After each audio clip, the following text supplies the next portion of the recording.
Episode 2, Public Funding Options.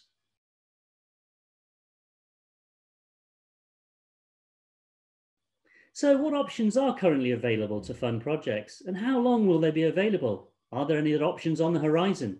As we touched on in episode 1, the PWLB remains an important source of funding and is still available for service delivery, housing and regeneration, or refinancing of existing debt.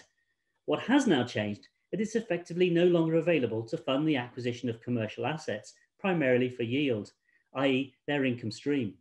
There are still some advantages to the PWLB. In particular, the formalities and due diligence are very limited in comparison to borrowing from the market. The main disadvantage is the one I've mentioned. It's no longer available for commercial property acquisitions. There are, of course, other funding sources. The ones you may be familiar with that have already provided over £7 billion worth of funding have now largely run their course, including the Housing Infrastructure Fund, the Local Growth Fund managed through local enterprise partnerships, Getting Building Fund, and the Future High Streets Fund. So what's still in progress? The National Home Building Fund, which supports the building of more affordable and sustainable homes across England, supporting up to 660,000 jobs and unlocking the development of up to 860,000 homes. The Towns Fund, aimed at levelling up towns and cities across the country. The UK Gigabyte Programme, Project Gigabyte, £5 billion for faster broadband connections for hard-to-reach homes and businesses. And the Further Education Capital Transformation Fund, a fund aimed at upgrading the FE College estate. As to what's in the pipeline, the Affordable Housing Programme aims to deliver 180,000 new homes for affordable home ownership and rent. The Levelling Up Fund, aimed at large value transport projects. The deadline for the first round of applications is 18 June 2021, so you better get your skates on. It's open to large local authorities and combined authorities aimed at economic recovery and growth, improved transport connectivity and regeneration. And finally, the UK Shared Prosperity Fund, UK's answer to replacing the European funds to target ex-industrial areas, deprived towns and rural frameworks. So what are the key pros and cons in relation to the various options? So Nathan's picked up some of the funding options. What I propose to do is pick up the pros and cons, not dealing with them all, but just picking up on some. So looking at the current funding, so the National Home Building Fund, just looking at some of the advantages, it really does confirm a commitment to support small and medium-sized home builders. It also supports a sustainability commitment to fund innovative modern methods of construction.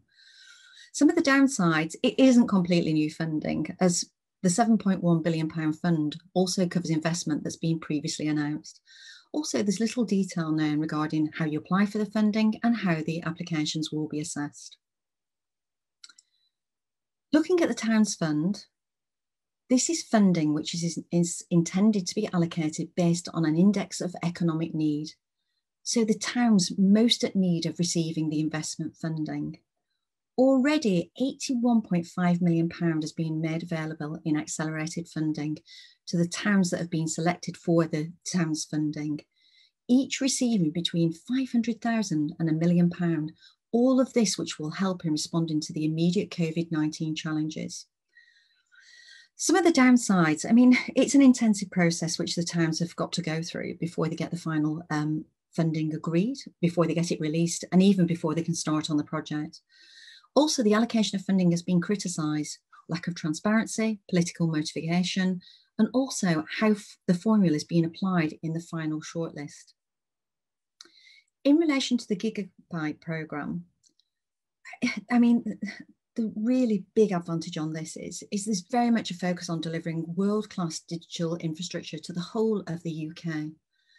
The downside, though, is in remote areas, it may actually be too expensive to build a gigabyte capable broadband network, even with a substantial public subsidy. Moving then on to the Further Education Transformation Fund. I mean, it looks as though the applications, if you make them, will be dealt with very quickly, and you will know actually whether or not you've been successful very quickly as well. There isn't a maximum threshold for the projects. Some of the disadvantages though, or downsides, the minimum threshold for applying for a project is £500,000. Equally, with further education colleges are expected to contribute up to 50% of their project costs. There's also limitations as to who can apply. Looking then at future funding, and what I'll do is I'll just pick up on the Levelling Up Fund here.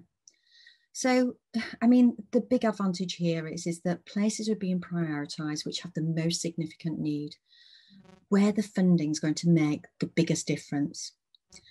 So whilst each project will generally be entitled to up to £20 million, in exceptional cases, bids for transport projects can be made where costs may be in the region of £20, £50 million. In order to get the funding has to be spent by 31st of March 2024. And equally, all the bids must satisfy all the submission criteria to gain the funding through the competitive fund.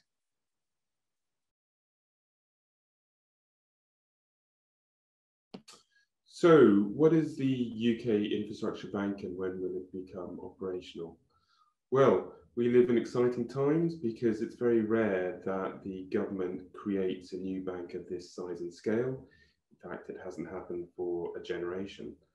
Now, the reason for the creation of the UK Infrastructure Bank is that the government wants it to form a key part of its strategy to level up the regions. And the bank's main goals will ostensibly be, first of all, to help the government achieve its environmental targets, in particular reaching carbon emissions of net zero by 2050, and also to separately support regional economic development and growth. This is one of the reasons why the headquarters of the bank is in Leeds. In terms of the financial capacity of the bank, it has a financial capacity of 22 billion, which is a mixture of 12 billion pounds of equity and debt provided by the government, and the ability to provide a further 10 billion pounds in the form of loans and guarantees. Now, if you scale that up, you're looking at that releasing between 40 and 50 billion pounds worth of investment funding, which is a substantial amount of funding for infrastructure across the country and in particular in the regions. Now, the good news is that the bank is now actually operational. It has been able since the 17th of June to provide loans and guarantees and other support. And the other good news is that the government have appointed Chris Grigg as its chief executive. He was previously chief executive at British Land and had leading roles at Barclays Bank. So he has a really deep knowledge of the financial industry and the property industry, and would seem to be an excellent choice for heading up a bank of this importance in nature. So I think it will be really interesting to see what the first investments for the bank will be, as those will likely set the tone for its strategy going forward. And in particular, I think, given the first of its objectives in terms of helping the government achieve its environmental aims is fairly nebulous, it will be interesting to see how it tries to help the government achieve that. So very exciting times.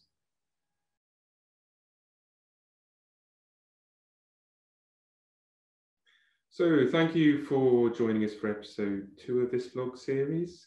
So far we have had a brief canter through the history of public-private funding arrangements, and in episode 2, the one just gone, we've gone into more detail about public funding options.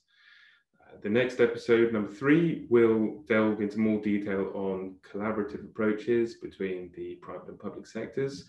So please do join us when that one comes out.